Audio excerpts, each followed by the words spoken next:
Welcome students. 12th standard chemistry public exam பார்த்தீங்கன்னா Friday நடக்க போகுது. இன்னும் 2.5 days தான் இருக்குது. டைம் வேஸ்ட் பண்ணாமல் எக்ஸாமுக்கு எல்லோரும் நல்லபடியாக ப்ரிப்பேர் பண்ணுங்கள்.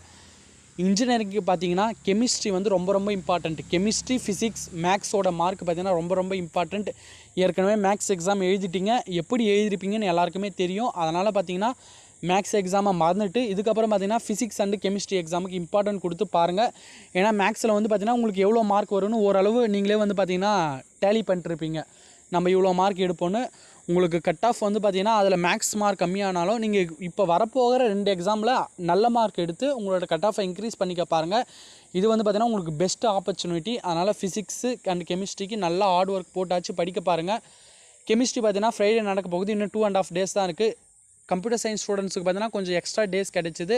ஆனால் பயாலஜி ஸ்டூடெண்ட்டுக்கு பார்த்தீங்கன்னா 2 நாள் தான் இருக்குது. டைம் வேஸ்ட் பண்ணாமல் 2 ஸ்டூடெண்ட்டுமே, computer science and biology student 2 ஸ்டூடெண்ட்டுமே இந்த 2.5 நாளை யூஸ்ஃபுல்லாக பயன்படுத்திக்கோங்க.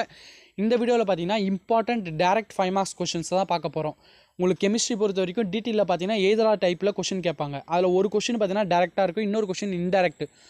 2 mark 3 mark சப் டிவிஷனில் கேட்பாங்க.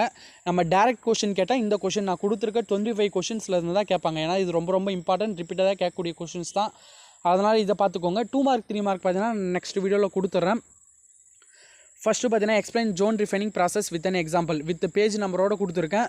இது வந்து பார்த்தீங்கன்னா வால்யூம் 1ல் இருக்க கொஷின்ஸ். புல தூய்மையாக்கல் முறையினை ஒரு எடுத்துக்காட்டுன்னு விவரிக்க.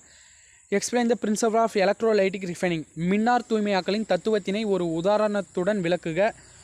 What is catenation? Describe briefly the catenation property of carbon. சங்கிலி தொடராக்கம் என்றால் என்ன? கார்பனின் சங்கிலி தொடராக்க பண்பினை பற்றி குறிப்பு எழுதுக. 4th question describe the structure of diborane. டைபோரேனின் வடிவமைப்பை விவரிக்க. What are interhalogen compounds? Explain its properties. ஹேலஜன் இடைச்சேர்மங்கள் என்றால் என்ன? அதனுடைய பண்புகளை விவரிக்க. 6th question compare lanthanide and actinide. லாந்தனைடுகளையும் ஆக்டனைடுகளையும் ஒப்பிடுக. 7th கொஷின் பார்த்தீங்கன்னா write the postulates of Werner's theory. வெர்னஸ் கொள்கையின் கோட்பாடுகளை கூறுக. இதெல்லாம் பார்த்தீங்கன்னா டேரெக்டாக ப்ரீவியஸ் இயரில் கேட்ட கொஷின் அண்டு இம்பார்ட்டண்ட்டாக ரிப்பீட்டடாக கேட்ட கொஷின்ஸ் தான் கொடுத்துருக்கேன். கன்ஃபார்ம் இந்த கொஷின்லாம் கேட்டாங்கன்னா 5 marksல தான் கேட்பாங்க. அதனால் கொடுத்துருக்க கொஷின்ஸை கொஞ்சம் கவனமாக படிச்சிருங்க.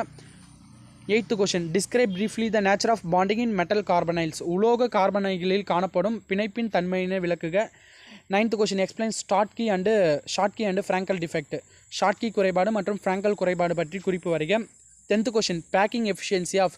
எஸ்சி படிச்சுக்கோங்க, பிசிசி படிச்சுக்கோங்க, எஃப்சிசி யூனிட்ஸ் எல்லாம் 3மே படிச்சுக்கோங்க.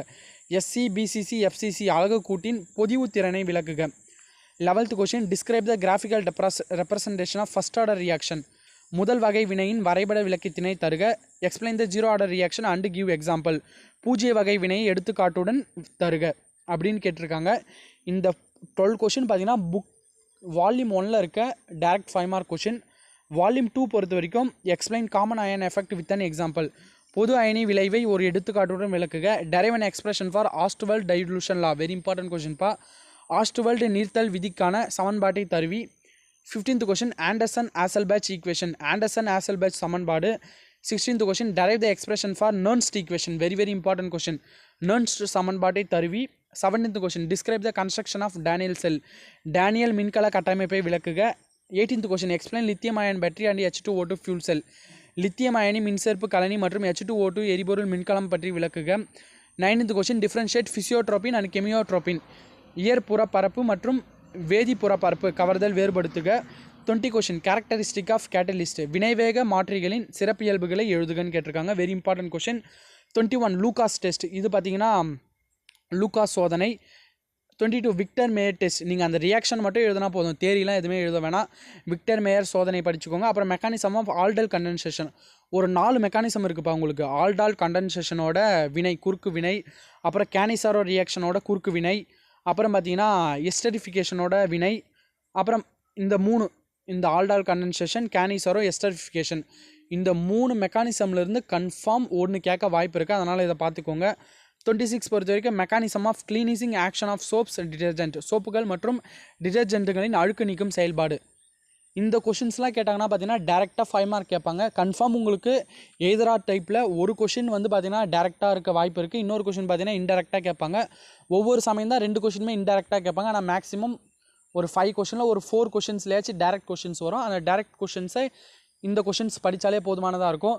மீதி important 2 marks and 3 marks book இன்சைடோட நெக்ஸ்ட் வீடியோவில் உங்களுக்கு கிடச்சிரும். அதனால் அந்த வீடியோவை பார்த்து 2 மார்க்ஸ் 3 மார்க்ஸ் படிக்க ஸ்டார்ட் பண்ணிவிடுங்க.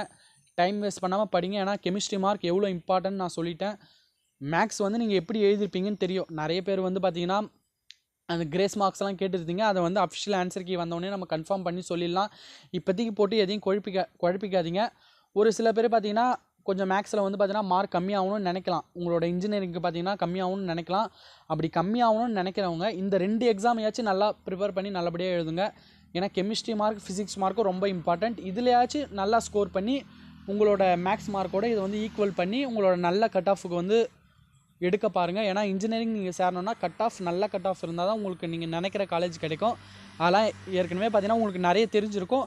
நம்ம எக்ஸாம் முடிஞ்சிச்ச பிறகு நம்ம இன்ஜினியரிங் பற்றி நம்ம டீட்டெயிலாக பேசலாம். ஒவ்வொரு வீடியோவில் பார்த்தீங்கன்னா ஒவ்வொரு டிபார்ட்மெண்ட்டை பற்றி நான் டீட்டெயிலாக சொல்கிறேன். அதை பற்றி நம்ம பப்ளிக் முடிஞ்சதுக்கப்புறம் பார்த்தீங்கன்னா டீட்டெயிலாக பேசலாம். ஓகே ஸ்டூடெண்ட்ஸ், அதெல்லாம் கவனத்தில் வச்சுக்கிட்டு கொஞ்சம் சிறப்பாக படிங்க. அதனால தான் நான் இப்போ அந்த விஷயத்தெல்லாம் சொல்ல வரேன். டைம் வேஸ்ட் பண்ணாமல் இன்னும் 2 எக்ஸாம் தான் இருக்குது. 4 எக்ஸாம் முடிச்சிட்டிங்க. Just 2 exam. இந்த 2 எக்ஸாமை முடிச்சிட்டிங்கன்னா உங்களோட ஸ்கூல்ஸ் லைஃபே முடிஞ்சு போச்சு. நீங்கள் அதுக்கப்புறம் 3 மாதம் கிட்ட என்ஜாய் பண்ணலாம். அதனால் படிக்க பாருங்கள். Okay students, thank you.